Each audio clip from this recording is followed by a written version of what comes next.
In a world brimming with complexity, few creatures embody harmony like the honeybee. With tireless precision, she dances from bloom to bloom, each motion guided by millennia upon millennia of instinct, each act in service to the whole. And then there are the beekeepers, watchful stewards of this ancient symbiosis. Part agri-scientist, part poet, they move along their hives with the efficiency of Moe, Larry, and Curly, tending to the bees' needs as best they can comprehend, and with the infrequency of a waterfall in the Sahara, sometimes running off, flapping and flailing like a penguin on a hot sidewalk. This is their journey.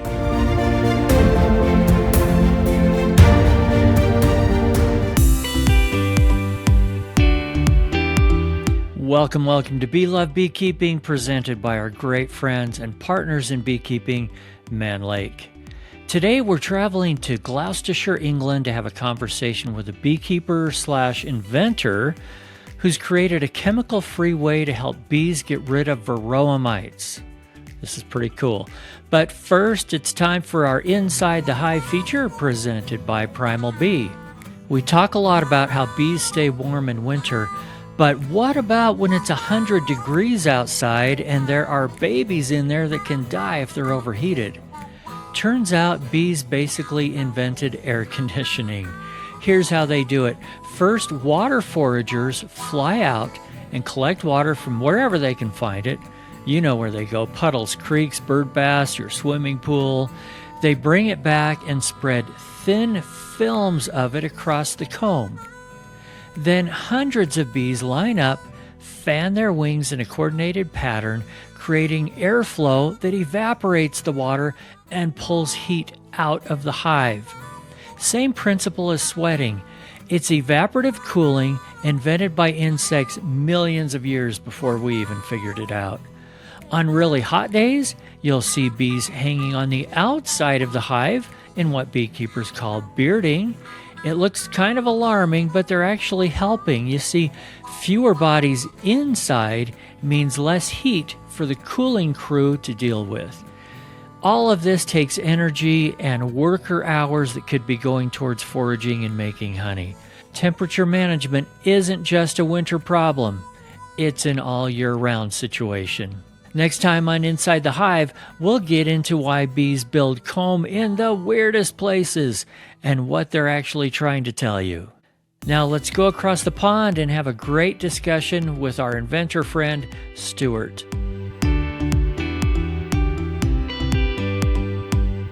I'd like to welcome our very special guest to the show today, Stuart Roweth. Did I pronounce that right? You got it right. Good. Well, here's the part I'm going to pronounce wrong. You're from Gloucestershire? Got that right too. Yes. All right. Over in England, and we'll clear across the pond today. And welcome. It's good to see you. Thanks. Good to be here. We're going to be talking about all kinds of things today, including your invention, the Bee Gym, which is very cool. I saw it at Apimondia a few months ago. But you know what? Let's talk beekeeping first, and then we'll get into this cool thing. Give me just a little bit of background, Stuart. How'd you get going in beekeeping, and what do you love about it? Well, I was completely new to beekeeping in 2012, and I was making a little film with some kind of underprivileged kids in the East End of London. They were not in, they're called NEETs, they're not in education, employment or training. And this company called the Golden Company, we're training them up as beekeepers to give them some responsibility, teach them some skills. So I was making a film about these young people for my website, Bright Green Kids. I did an extended interview with, I think it was a 13-year-old beekeeper called Abe. And he was so knowledgeable on the subject. And I was really intrigued by what he was saying. because I showed some interest in what he was saying. His father, who is an experienced beekeeper, his name's Peter Buckoak, he sort of showed up at my doorstep 2 weeks later. And you've probably had this sort of thing yourself. He showed up with a little cardboard box with some holes in the top, a little warm cardboard box. It was a small swarm. And he said he knew I was interested in, and in the back of the car, he had a little nuke box. So he said, this is the best way to get into beekeeping, is to make a fast start. And I mean, that would be difficult in a way, but he became my mentor, answering lots of my questions on the subject. And he kind of oversaw all my little problems in the first year and gave me lots of advice. So yeah, that's how I made a start. What do you love about it? Did you get hooked on it? Yeah, I got hooked on beekeeping. I got hooked in the sense of I just find the life of the colony absolutely fascinating. So I was reading a lot of books. I think the first book I read was by Butler, and it's called The World of the Honeybee. And it's a very unassuming title, but it's brilliantly written with some fantastic insights, especially into the life of the queen. As a first book to introduce you to the subject, it's just ideal. And I've never lost that fascination. I don't think I'm your typical beekeeper in the sense that I don't want 20 hives or 100 hives in the yard. I think I'll always be a beekeeper, but I just find it so fascinating.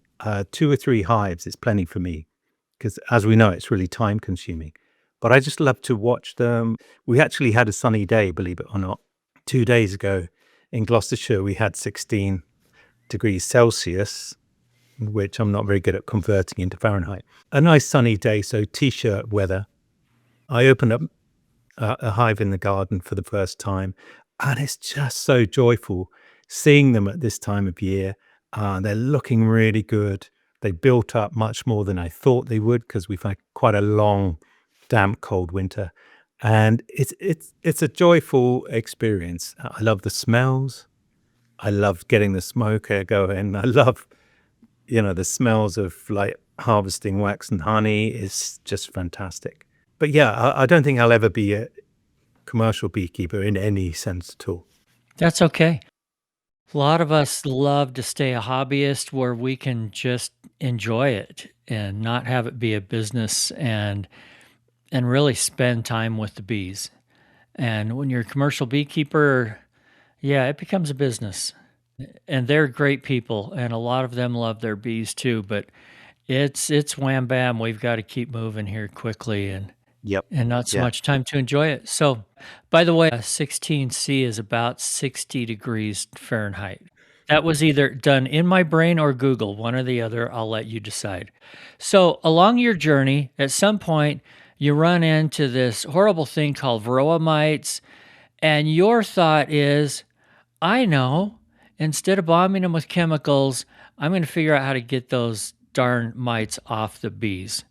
So tell us a little bit about what you came up with. Well, this is a long story, but it started with one of these young beekeepers I was working with was telling me about Varroa, and he showed me a bee actually on a flower with a Varroa mite on its back. So there must have been quite a serious infestation in one of the hives nearby, because you don't tend to see Varroa mites on the back of bees very often. And I was absolutely blown away by the relative size of the mite in relation to the bee. I was just thinking, I'd assumed that it was like barely visible to the naked eye.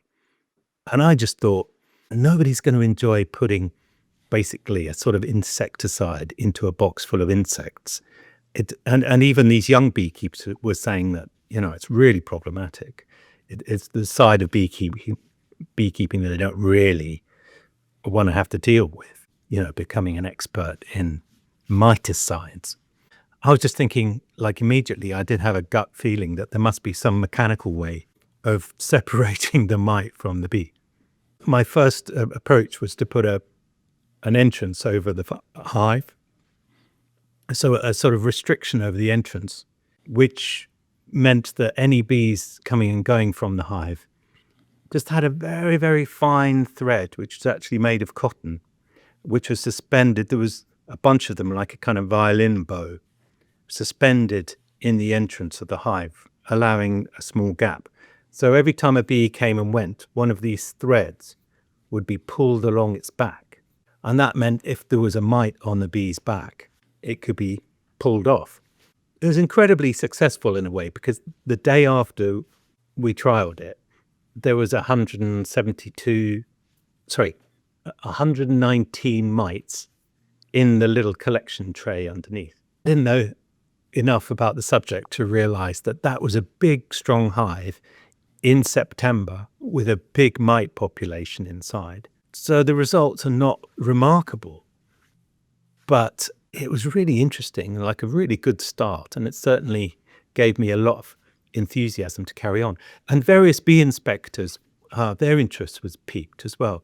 So I made quite a few of these kind of entrance traps and handed them out to bee inspectors in England, getting really good feedback from them. But I mean, sorry, this goes on and on and on, I'm afraid. But I mean, the most useful feedback was that actually the real problem is that the mites are holding on underneath the bee's abdomen. And the bee has sort of protective plates under its abdomen, and the mites do an amazing job of tucking in under these plates. And I've actually taken a bee with a mite on it and taken a mascara brush and tried to brush one off. And it's incredible how well those little Varroa mites hold on in that position. So I guess that's partly their success, but certainly not the success of my invention, because it wasn't targeting those mites at all. And also it's a problematic idea. I mean, what happens with the drones and the queens if there's a restriction over the entrance? So yeah, but it did get me thinking, and it led to the next idea. Well, it's also not getting to the nurse bees because they're not flying in and out the entrance. With the bees that were coming in, was it also pulling off the pollen? No, it wasn't actually, because this kind of violin bow affair was only running over their backs. So it didn't cause a problem from that point of view. But as you say, it doesn't target the nurse bees, which we know are much more likely to have those, they call them phoretic mites, don't they? They're much more likely to have the mites attached to them. I mean, it's an interesting start. And what it led to was that I noticed, I was doing a lot of video at the time, and I noticed that quite a few of the bees seemed to go through underneath my kind of violin bow type thing repeatedly. They go through, turn around, come back out upside down.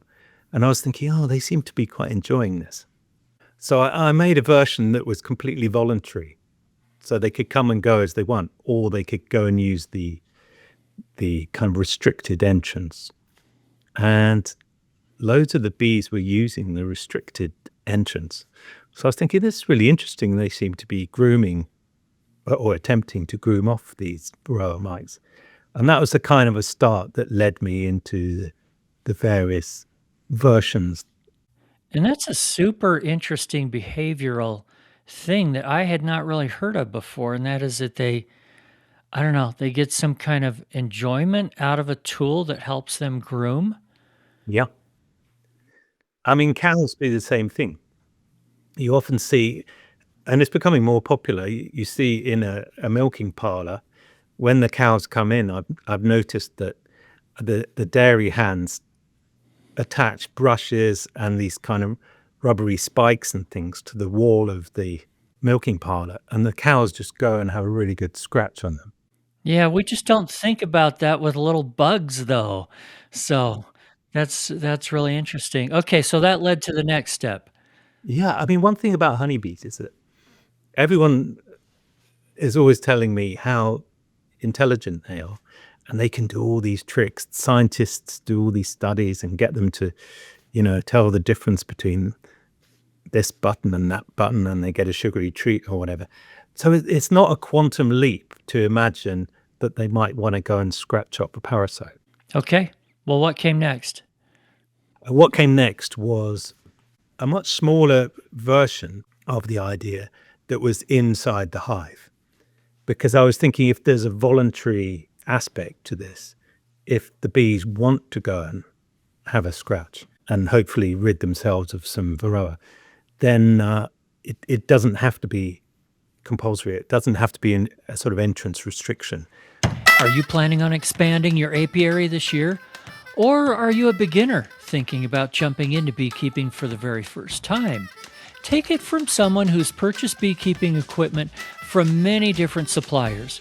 If you want made in USA woodenware, premium feeds, top quality, and great prices on everything, give Man Lake a try.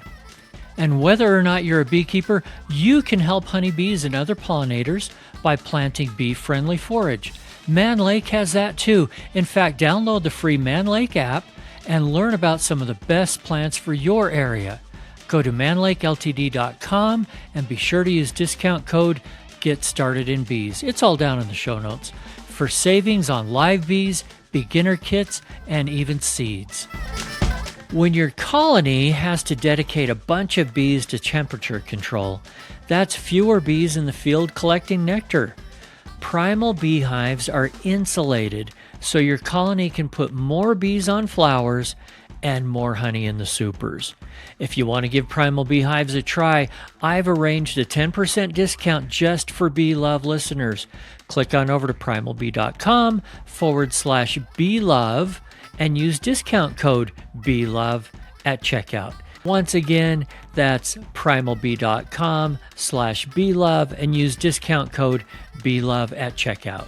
So I made a version of what I produce now, a basic version of the kind of square bee gym that sits on the floor of the hive. And then we started doing various trials to see what effect it was having. Well, let's fast forward to the finished products that you have now.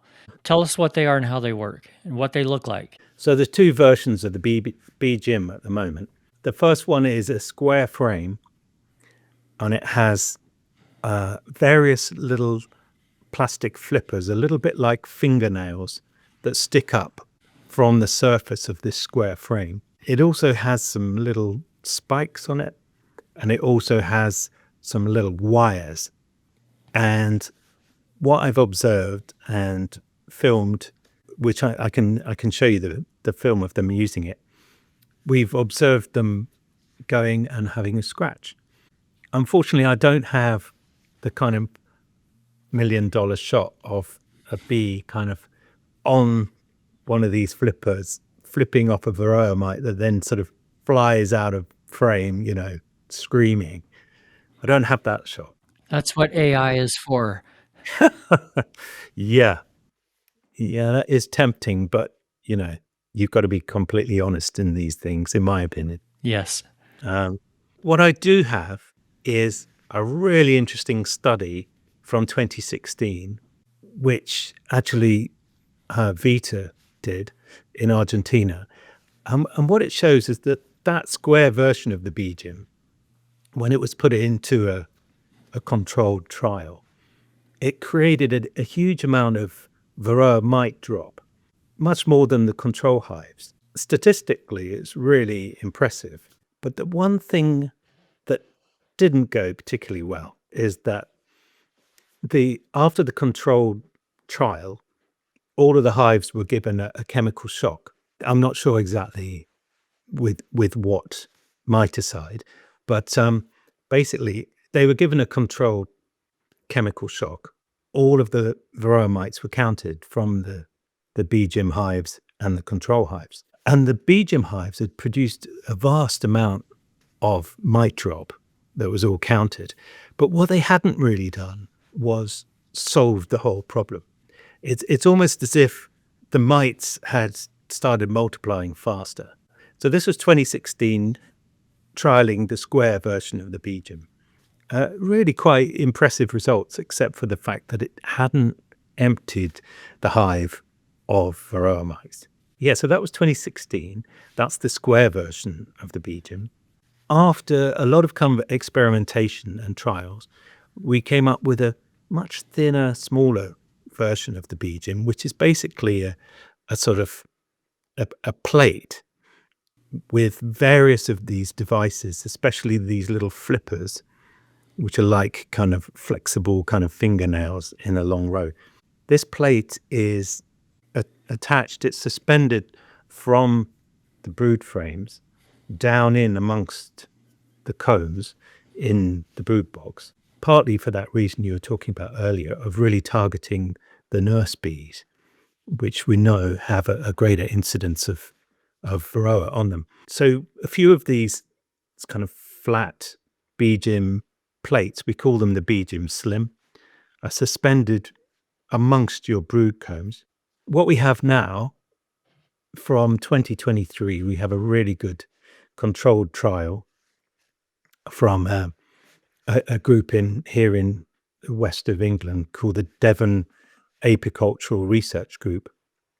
We have a really good trial of, I think it's 135 hives, which I'm not sure all the beekeepers stayed the whole of the trial, which is a tough thing to do. It's really not so easy to organize a big trial, but they had a really good response rate of 110 beekeepers stayed the whole course of the 19-week trial. So there's loads and loads of data in that trial. Basically, the hives were divided in two, with half of the hive was the control side. The Beekeeping device was on the other half.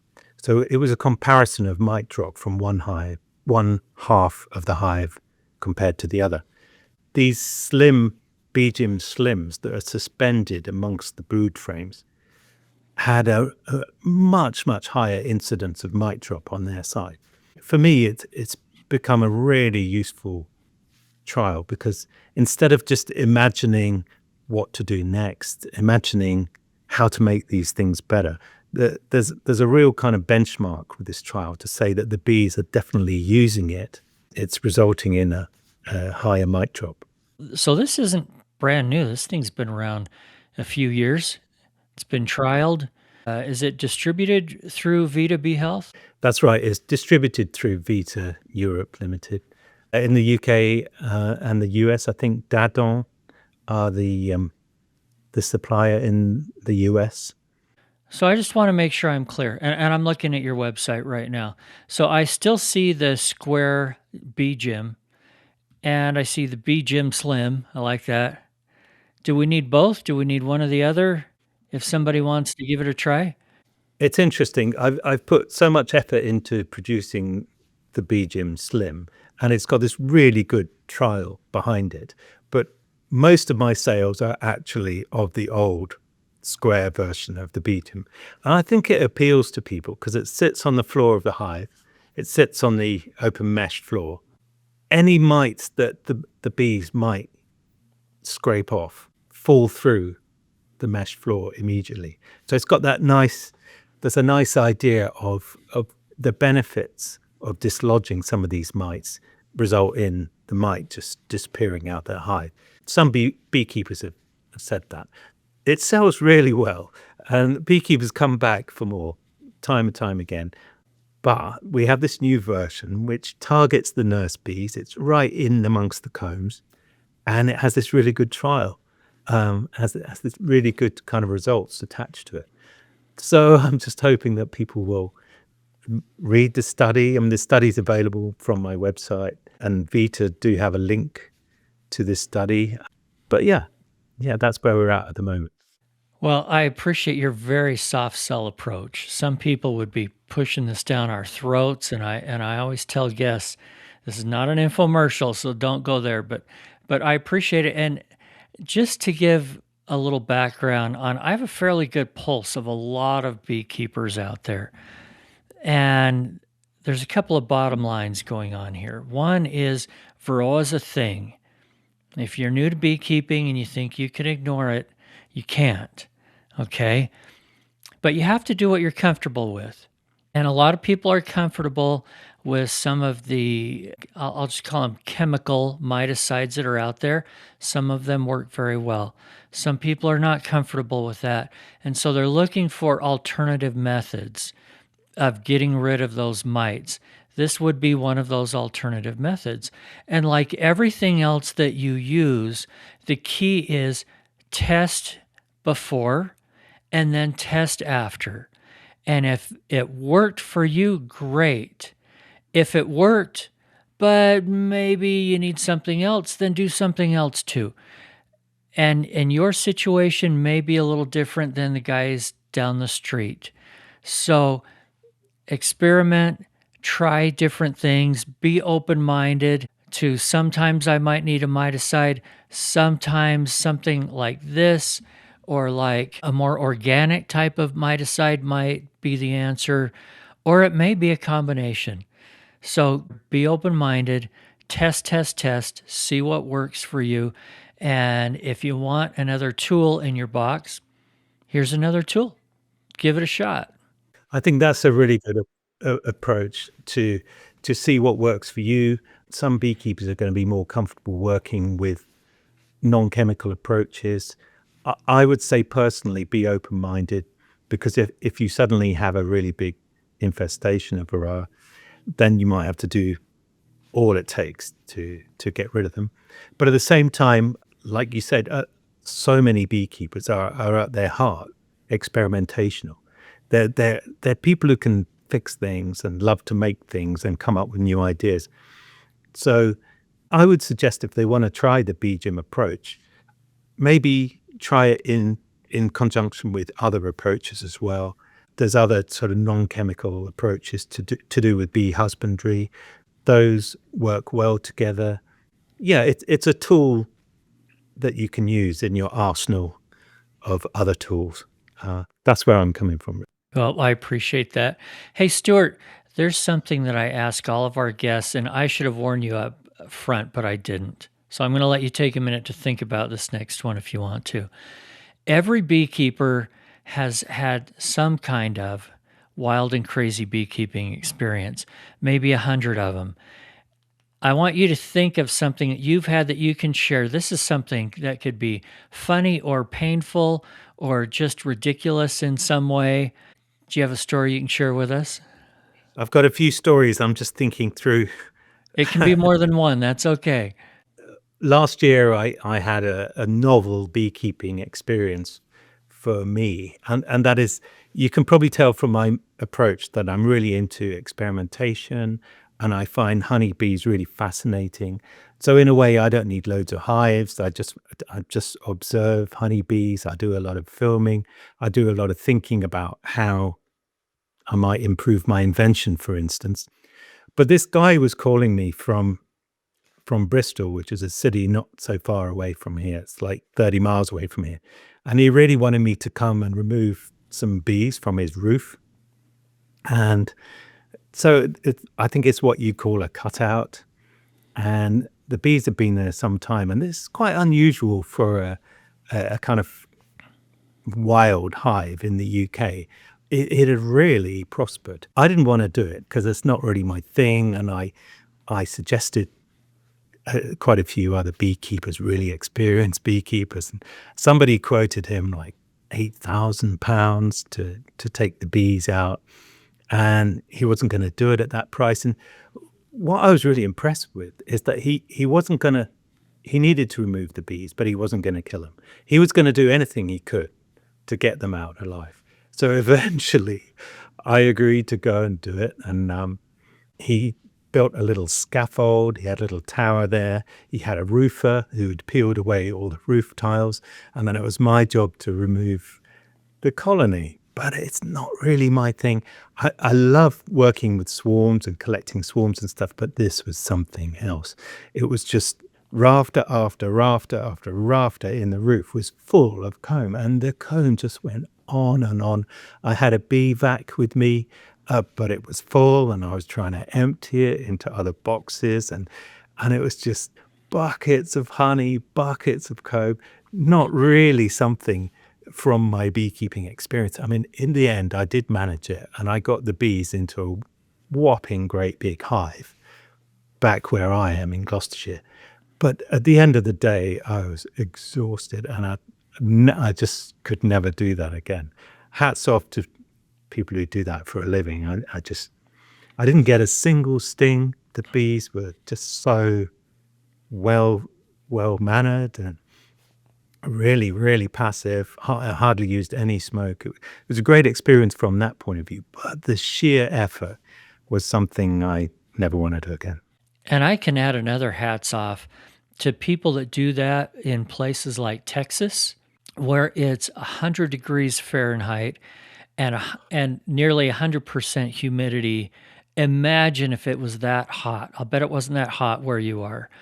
Or if you're in an area that has Africanized bees, so they are really mean. And we've had people on the show that do cutouts and removals from places like that, and yeah, they don't get paid enough. That is a skill in itself. Really, yeah, hats off to people who can do that because fundamentally they're trying to save a colony. It's really good, a really good practice. Well, and here in the States, there are quite a few states where it's actually become illegal to just call an exterminator to kill them, to just spray them with poison, which is wonderful that that's illegal, but it's not illegal everywhere. And so there are people that will go, and they don't know the difference between bees, hornets, wasps, or whatever. So they'll just call an exterminator and say, just kill it. It's a lot cheaper than paying somebody like Stuart 8,000 pounds. You wish to come and remove this big thing. So, hats off to everybody that's saving the bees out there. Absolutely. It's so impressive that kind of work. And as you say, the economics of it, I mean, killing all the bees and buying a nuke to replace them would be a fraction of the cost. But it's really such a poor thing to do. And yeah, the opposite is a really great gesture that you value insects in that way. I won't be doing it again though. Lesson learned. And they're not all that big. Not all of them are as difficult as the one that you're talking about. That thing sounds huge. If you have pictures, send me a picture or two. I'd love to see it. Anyway, let's just wrap up with this. This show is all about the love of honeybees, and I can tell that you have that love. Leave us with some kind of great message, either of love for the bees or just some good advice.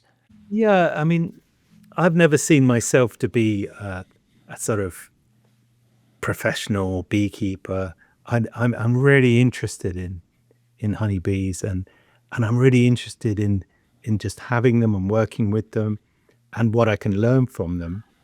I think if I had any advice to give is to, really enjoy working with honeybees, but also we haven't learned everything about them.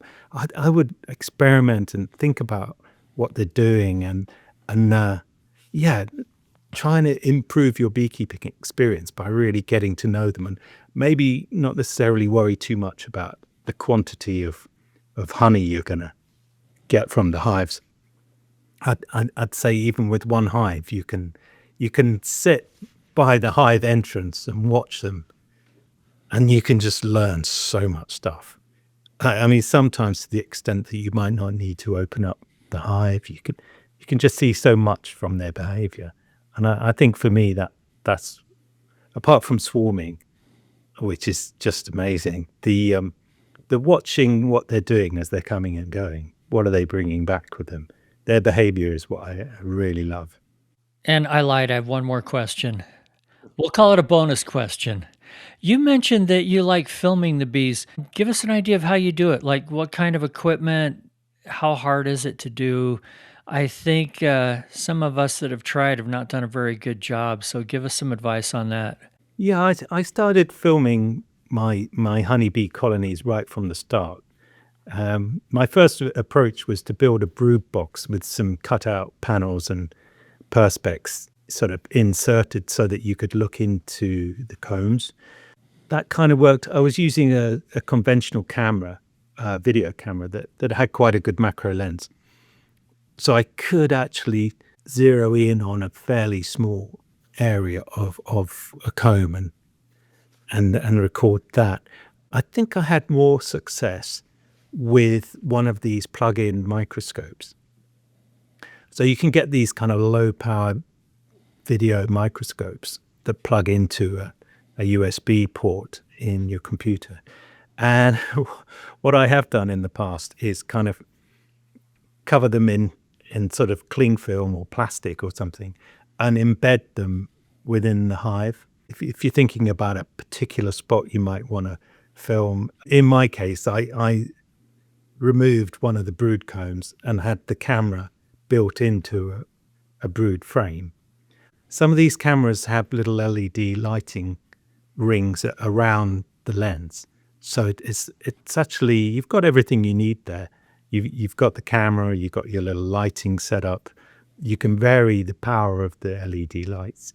And then it feeds back into your computer, into various apps that can record on that. It's quite a commitment to actually kind of embed a little micro camera into the hive, but you can get great results.